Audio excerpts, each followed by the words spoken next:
फिर निवेदन करें मेरी जीजियों से, मेरे जीजाओं से, मेरी बेटियों से, बेटाओं से, मेरी माताओं से, यदि संसार सागर में तुमको कोई असली गुरु ना मिले, संसार सागर में तुमको कोई ऐसा गुरु ना मिले जो तुम्हारे मन के हिसाब से ना हो, संसार सागर में कोई तुमको ऐसा गुरु ना मिले जो तुम्हें पथ ना बता रहा हो, सही मार्ग ना दिखा रहा हो, तब तक कोई गुरु मत बनाना।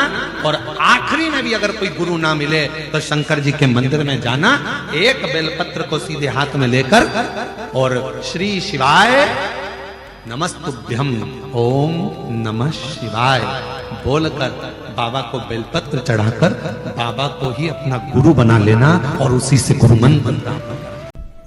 हम फिर निवेदन करेंगे, आज की जो पूर्णिमा है, प्रयास करो भोलेनाथ जी को एक श्वेत चावल का दाना शंकर भगवान को समर्पित जरूर करो।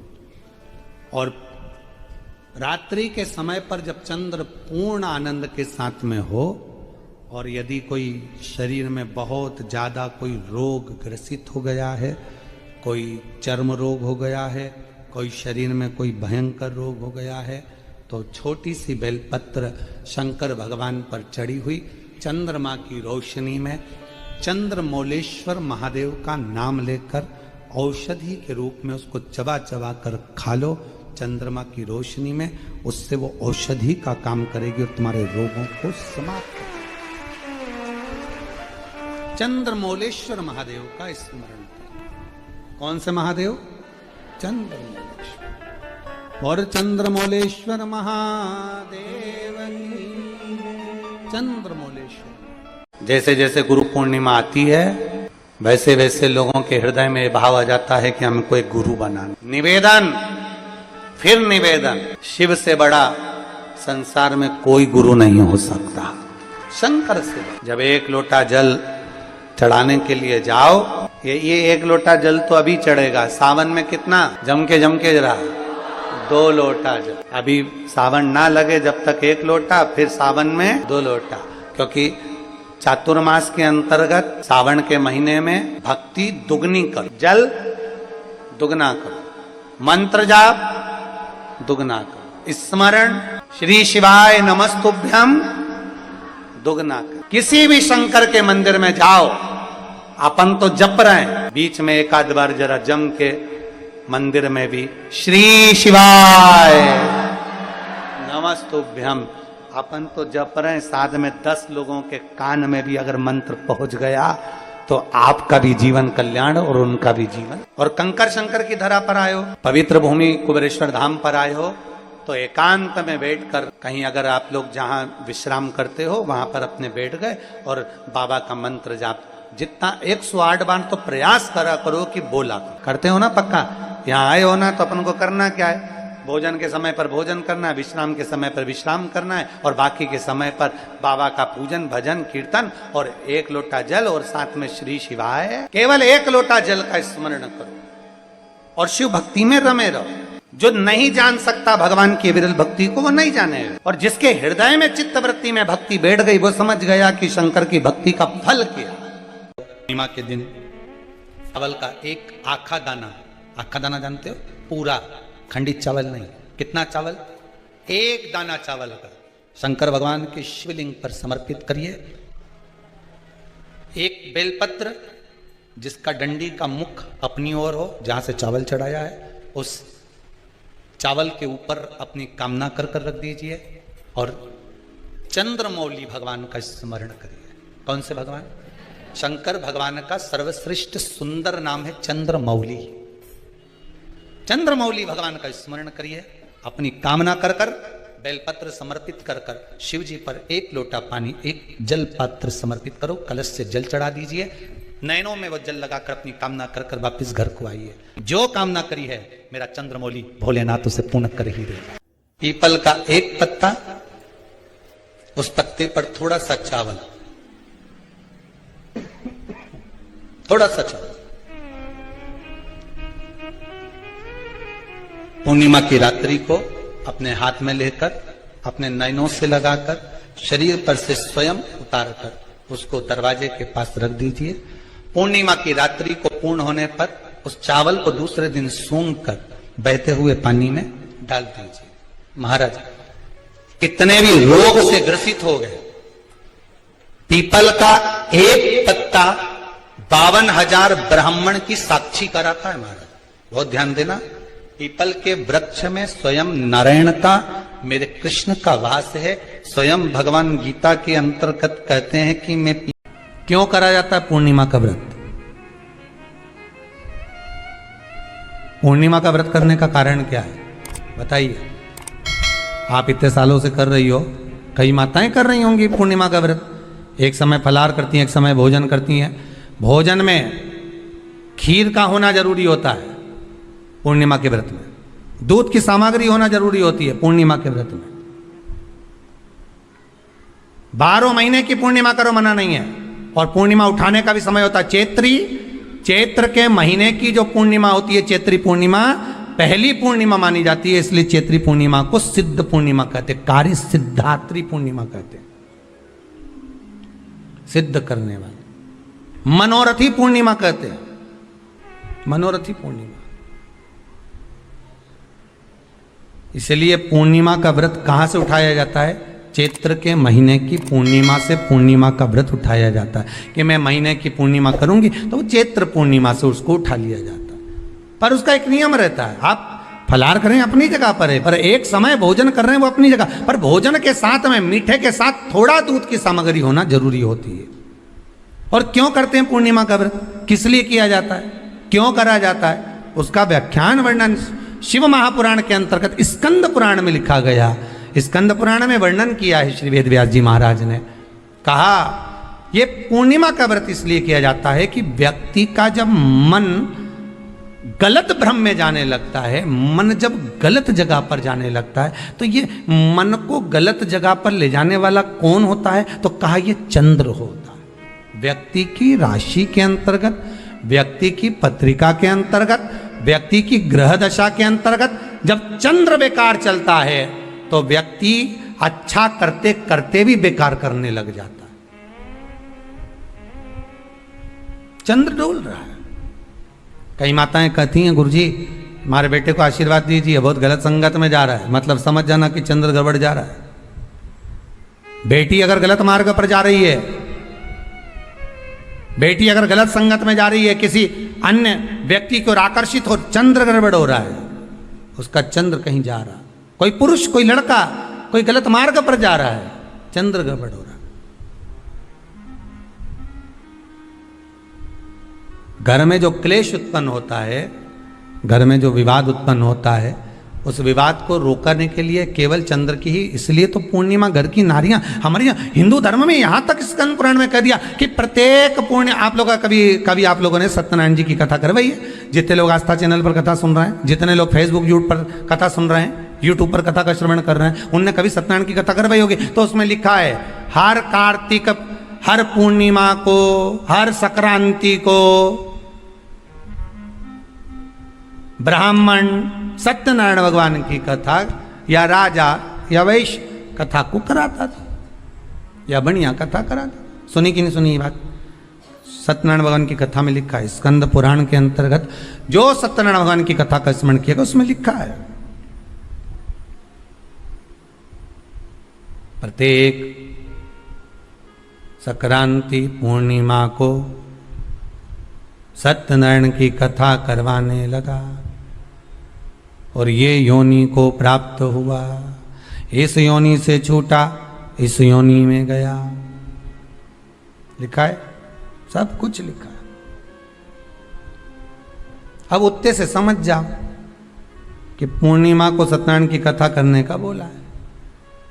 तो पूर्णिमा को सत्यनारायण की कथा का क्यों बोला? वैसे तो रोज कराओ सत्यनारायण जी की कथा, प्रतिदिन कराओ, मना नहीं है। आप क्या कोई विशेष फंक्शन है आप सत्यनारायण जी की कथा करवा, पर पूर्णिमा संक्रांति को और संक्रांति को पूर्णिमा को सत्यनारायण की कथा का स्मरण क्यों करवाया गया? क्योंकि पूर्णिमा के दिन अगर ये भगवान का व्रत रख लेगी, पूर्णिमा के दिन अगर ये खीर का प्रसाद बना लेगी, थोड़ा सा दूध की कोई सामग्री बना लेगी और भगवान को भोग लगा देगी, भले सत्यनारायण भगवान के भाव से बनाए, भले सत्यनारायण जी के निमित्तार्थ बना, पर अगर इसने सत्यनारायण भगवान के निमित्त से बना, पर पूर्णिमा के दिन अगर ये व्रत रखेगी, उपास रखेगी या कोई सामग्री बनाकर भगवान की पूजन कर लेगी, तो इसके घर में जो अशांति है वो शांति में बदल जाएगी। इसलिए कई घरों में आज भी सत्यनारायण भगवान की पूजन हर पूर्णिमा को करती है माता। किताब लेके बैठ जाती है, तुरंत तुरंत उन्हें ऑफिस जाना, कहीं काम पे जाना, और तुरंत तुरंत उसने तुरंत जल्दी जल्दी कलश रखा, कलश नहीं भी रखे तो भगवान की पूजन कर को रखे,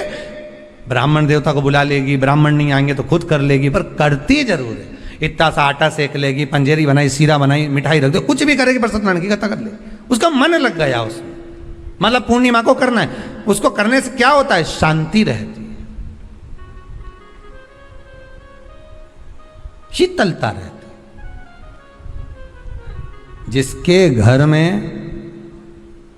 हर महीने की पूर्णिमा को खीर बनती हो, ध्यान दीजिएगा, बहुत सुंदर संवाद चल रहा है, बहुत ध्यान देने वाली बात है। प्रत्येक महीने की पूर्णिमा को जिसके घर में दूध की सामग्री बनती हो, दूध की सामग्री तैयार होती हो, खीर प्रसाद तैयार होता हो, उसके घर में कभी क्लेश नहीं हो सकता। चाहे सास बहू एक दूसरे के सामने वो कहे ना, वो सांप और नेवले की लड़ाई क्यों ना, फिर भी शांति हो जाती है। पर प्रत्येक महीने की पूर्णिमा होना चाहिए। ये नहीं कि तुमने एक महीने की पूर्णिमा पे बना लिया और दूसरे महीने की पूर्णिमा को गायब कर दिया। फिर किसी ने कह दिया आज चूरमा तो बन रहा है, दाल बाटी तो बन रही है चूरमे के साथ में, लड्डू बन रहे हैं, तो काय को खीर बना रही हो? तो तुमने अब वो खीर प्रसाद। पूर्णिमा है के दिन बेलपत्री, और उस बेलपत्री में एक चंदन की बिंदी और एक अक्षत का दाना मात्र रखकर भी अगर शिवालय पर चढ़ा दी जाती है, देवादिदेव महादेव को समर्पित करते हैं, अपनी कामना कर कर समर्पित करते हैं, तो निश्चितता है कि शंकर भगवान उसका फल शीघ्र प्रदान कर देते हैं। भले आपने कुछ करा ना करा, उसका लक्ष्मी। पूर्णिमा के कितने व्रत होते हैं? बोलते जाओ जरा, जल्दी जल्दी बोलो। पूर्णिमा के नारियों को, स्त्रियों को अखंड सौभाग्य के लिए, जो नारी वैधव्य नहीं होना चाहती है, उस नारी को पूर्णिमा के कितने व्रत करना चाहिए? जिस नारी के यहाँ संतान नहीं हो, औलाद नहीं हो, उसको पूर्णिमा के कितने व्रत करना चाहिए? जिस नारी का पुत्र, पति बहुत बीमारी से ग्रसित हो, लग रहा हो कि ये मेरा बेटा बहुत बड़ी बीमारी में घिरा हुआ है, तो नारी को कितने व्रत करना चाहिए? स्वयं भगवान कृष्ण ने माता यशोदा को द्वापर में भी बताया है कि पूर्णिमा के 32 व्रत होते हैं कि नारी वैधव्य होकर ना मरे, उसका पति कोई रोग से ग्रसित ना हो, उसका पुत्र किसी रोग में ना पड़े। अरे भाई, कितना सुंदर संवाद लिखा है। अगर किसी माता का पुत्र मान लो किसी नशे में डूबा हुआ है, कोई नशा कर रहा है और गलत नशा है, आपको लग रहा है कि ये नशे में डूबा हुआ है, आपको लग रहा है कि ये गलत जगह पर डूब गया है, आपको लग रहा है कि मदिरापान में, मांसाहार में, या अधिक अधिक गांजा आदि का जो भी नशे होते हैं, जितने भी नशे, उसमें डूब चुका है, और माँ उसको समझा रही है तू नशे में मत डूब, तू इस काम को मत कर, तू ये गलत कर्म मत कर। माँ उसको समझा कर हार गई। तो मेरा माताओं से निवेदन है, आप उसको समझाना बंद कर दो, एक काम करना प्रारंभ कर दीजिए। हमें जो शिव महापुराण के माध्यम से शास्त्र कह रहा है कि आप 32 पूर्णिमा के व्रत प्रारंभ कर दो। उसमें करना क्या है आपको? केवल जिस दिन व्रत रहे, रात्रि के समय पर कोई भी मीठा, कुछ भी सामग्री आप चंद्र की रोशनी में, चंद्र को अर्घ देने के बाद, पूजन करने के बाद उसको रखो, और वही सामग्री जो नशा कर रहा है उसको पूर्णिमा के दूसरे दिन उसको खिलाओ। आप धीरे धीरे खिलाना चालू करेंगे, जिस नशे में वो डूबा हुआ उस नशे से वो छूटना प्रारंभ हो जाएगा। 2 पूर्णिमा व्रत करके तो देखो, तीसरे में तुम्हें जरूरत ही नहीं पड़ेगी। धीरे धीरे आप रुक, वो छूटना प्रारंभ हो जाएगा। मान लो किसी नारी का पुत्र या पति रोग से ग्रसित हो,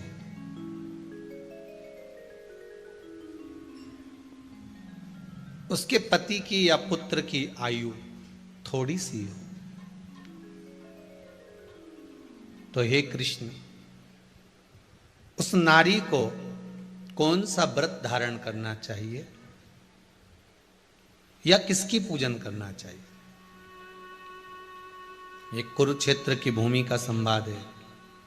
भगवान कह रहे हैं, मां, अगर नारी अपने पुत्र और अपने पति के लिए, उसकी उम्र की वृद्धि के लिए, रोग मुक्ति के लिए, विश्व के ताप को कम करने वाले चंद्रदेव की आराधना पूर्णिमा के व्रत को धारण करती है, तो नारी उस व्रत के प्रभाव से अपने पुत्र और पति की बीमारी को, रोग को हर लेती है।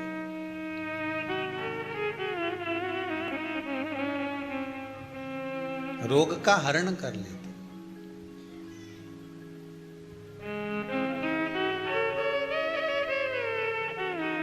महाराज, जो बच्चा बुद्धि से विकलांग हो, विद्या में कमजोर हो, परीक्षा हॉल में पेपर देते समय भूल जाता हो,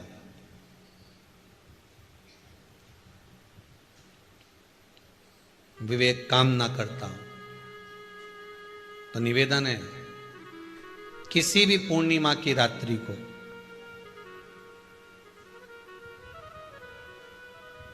बारह बजे गाय के, गौ माता देसी गाय के जो 4 थन होते हैं, उन 4 थन में से जो आगे के थन होते हैं, 2 पीछे की ओर होते हैं, 2 आगे की ओर होते हैं, तो जो आगे के 2 थन हैं, उस थन का दूध निकलवा लिया जाए और उस दूध का कोई भी मीठा पदार्थ बनाओ तो ठीक है, ना बनाओ तो उसी दूध में शक्कर मिलाकर पूर्णिमा की रात्रि को, जो विवेक से कमजोर हो, बुद्धि से कमजोर हो, या याद करा हुआ सब भूल जाते हो, या आपके लिए भी है, कोई चीज रखते हो भूल जाते हो, विवेक याद नहीं रहता, बुद्धि में इतना प्रबल बल नहीं आ पाता, याददाश्त कमजोर होती चली जा रही, तो किसी भी पूर्णिमा की रात्रि को 12 बजे गाय के आगे के 2 थन का दूध, उसमें कोई पदार्थ, शक्कर, गुड़ कुछ भी मिलाकर भगवान के चंद्रदेव की साक्षी में उसको पिला दिया जाए। महाराज, बार बार पिलाने की जरूरत ही नहीं पड़ेगी, एक ही बार में काम कर जाएगा और विवेक पूर्ण तरह से कार्य करने लगेगा। देसी गाय के आगे के 2 थन का दूध बड़ा प्रबल होता है।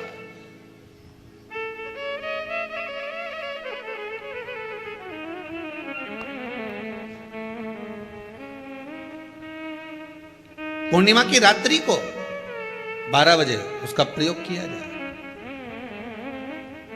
आप उस दूध को निकाल लो शाम के समय, रात्रि के समय ग्वाले से कहकर, जिसके यहां पर देसी गाय हो, वहां निकलवा कर उसको रखा जाए, उसका पान करा जाए। महाराज, रोग बीमारी में प्रबलता, तो मां यशोदा जी जग कल्याण के लिए पूछ रही है, संपूर्ण विश्व के कल्याण के लिए।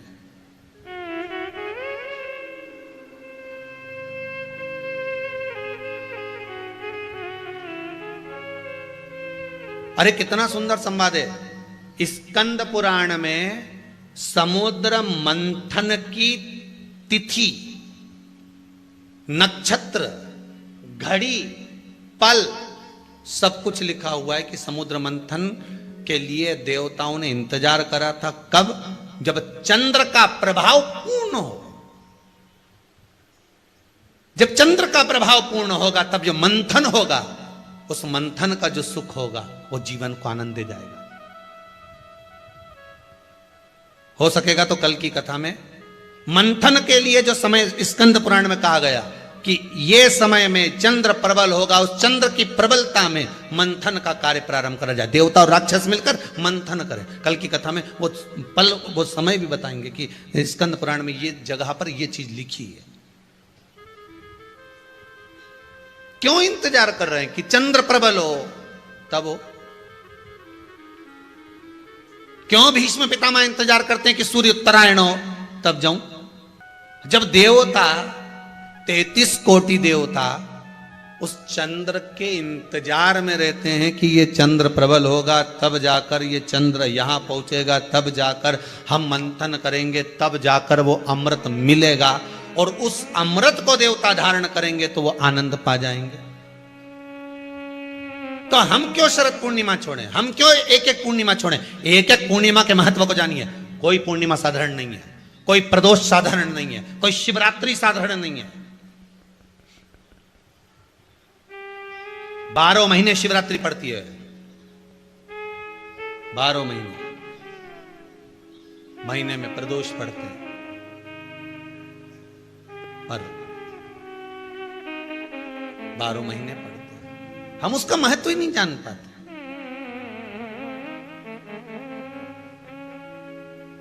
कौन से प्रदोष पर क्या करना है, कौन सी पूर्णिमा को क्या धारण करना है, कौन सी शिवरात्रि पर।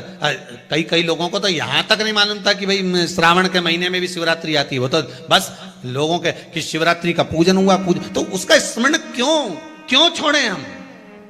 अगर ये वेद और शास्त्र ब्राह्मणों को दिए गए हैं, ये वेद और शास्त्र विद्वज्जन को दिए गए हैं, तो इसका स्मरण होना चाहिए कि हम निकालकर जनमानस तक ये चीज पहुंचाएं कि हमें इस दिन ये पूजन करना है, उसका स्मरण होना चाहिए। भगवान कृष्ण से यशोदा जी ने पूछा तो भगवान कृष्ण ने कहा, मां, पूर्णिमा का व्रत अगर नारी 32 पूर्णिमा धारण कर लेती है तो वो नारी बेधव्य होकर नहीं जाती। पर आप लोग व्रत जो करते हो ना, जो भी व्रत आप लोग उठाते हो, सोमवार का व्रत जैसे किसी माता जी ने उठा लिया और वो उठाने के बाद, हम तो शादी नहीं हुई थी ना जब भी सोमवार व्रत करते थे, अब शादी हो गई अभी भी हम सोमवार का व्रत कर रहे हैं, करे जा रहे हैं, पर उसका कोई उद्यापन नहीं करा, कोई संकल्प नहीं लिया गया कि मैं 5 करूंगी कि 16 करूंगी कि 25 करूंगी कि 31 करूंगी कि 21 करूंगी। इसलिए पूर्णिमा व्रत का विधान में कहा गया कि 32 पूर्णिमा का पहला संकल्प होना चाहिए। उसके बाद आपकी 32 पूरी हो जाए, फिर आप दूसरे और व्रत कर लो, फिर 32 कर लो, फिर 32 कर लो, पर उसमें पूर्णता का भाव। अभी तक किसी के सोमवार और गुरुवार और शुक्रवार के व्रत ही पूर्ण नहीं हुआ, अभी तक चल रहा है, अभी तक चल रहे हैं। हम तो सोमवार का व्रत करते हैं, हम तो शनिवार करते हैं, अब शनिवार करते करते 4 साल हो गए, 6 साल हो गए, 5 साल हो गए। भगवान को तो थोड़ा बहुत कुछ खिला पिला के उनको एक बार तो विश्राम दे। गाड़ी भी चले नहीं तो इंदौर से चली तो बीच में कहीं तो रोकोगा। गुरु पूर्णिमा का आयोजन होगा, माँ गुरु मंत्र दिया जाएगा, माँ गुरु दीक्षा दी जाएगी कि गुरु फिरे बाजार में हमसे दीक्षा लियो और नरक पड़ो चाहे स्वर्ग जाओ। भाई पृथ्वी पर आए हो तो गुरु मंत्र लेना जरूरी है। बिना गुरु मंत्र के, और गुरु भी कैसा होना चाहिए? ज्ञानवर्धक। गुरु कैसा होना चाहिए? महाराज काले भुजंगे सांप की तरह सामने आ जाए तो लगे कि भयता। गुरु होना चाहिए, पर गुरु कैसा? एक आज के समय में गुरु फिरे बाजार में हमसे दीक्षा लियो। लोग टीवियों पे बोलते हैं गुरु मंत्र मिलेगा, गुरु मंत्र मिलेगा, वहां गुरु मंत्र मिलेगा, वहां हमारा जी वहां बैठेंगे, वहां गुरु दीक्षा देंगे। गुरु पूर्णिमा का आयोजन होगा, वहां गुरु मंत्र दिया जाएगा, वहां गुरु दीक्षा दी जाएगी कि गुरु फिरे बाजार में हमसे दीक्षा लियो और नरक पड़ो चाहे स्वर्ग जाओ, पर माल हम ही को देओ। आज के गुरु उसमें के हो गए कि आप स्वर्ग जा रहे हो कि नरक जा रहे हो, गुरु को कोई मतलब नहीं है। आप तो बस गुरु मंत्र ले लो, लिफाफा दे दो और गुरु पूर्णिमा पे आना, लिफाफा दे के चले जाना। पर आप भजन कर रहे हो, कीर्तन कर रहे हो, नाम जाप कर रहे हो, स्मरण कर रहे हो, पूजन कर रहे हो, पाठ कर रहे हो, कि शंकर का भजन कर रहे हो, कि स्मरण कर रहे हो, गुरु को कोई मतलब नहीं। केवल उन्होंने कान फूंक दिए, गुरु मंत्र दे दिया। और आप में से कई लोग ऐसे होंगे जो गुरु से मंत्र लेकर आ गए, उस दिन से आज तक माला जपी ना जपी, गुरु मंत्र लिया, याद रिया नहीं रिया, गुरु मंत्र का स्मरण किया नहीं किया, कभी मिले नहीं मिले, कोई बात, बस गुरु मंत्र लेना है, होड़ लगी है लेना। पानी पियो छान और गुरु करो जान। कहते हैं 50 बार विचार करना कि ये तुम्हारे लायक है कि नहीं है। ये तुम्हें साध सकता है, तार सकता है, नहीं तार सकता, तब गुरु मंत्र लो। और मंत्र भी वो जो मंत्र सिद्धता का भाव प्रतिबिंब, केवल ठाट बाट देख लिए, खूब बड़ा बड़ा आश्रम देख लिया, खूब उनके 2-4 चेला देख लिए ने, सब एक से बढ़कर एक देख लिए, तो मन में आ गया बस ऐसा ही गुरु बनाना है भगवान। ऊंची दुकान, हमारी अम्मा कहती है, ऊंची दुकान तीखे पकवान। भीड़ लगी है गुरु मंत्र ले। पार्वती के भी गुरु थे, शंकर के भी गुरु थे, भगवान कृष्ण के भी गुरु थे संदीपनी बाबा, मेरे राम के भी गुरु थे वशिष्ठ, दत्त के भी गुरु थे। कौन है जिसका गुरु नहीं? गुरु बिन ज्ञान न उपजे, गुरु बिन संशय ना मिले, गुरु बिन भक्ति ना मिले, गुरु बिन कहाँ मोक्ष। और विचार करना, 50 बार विचार करना है, गुरु बनाने की होड़ है।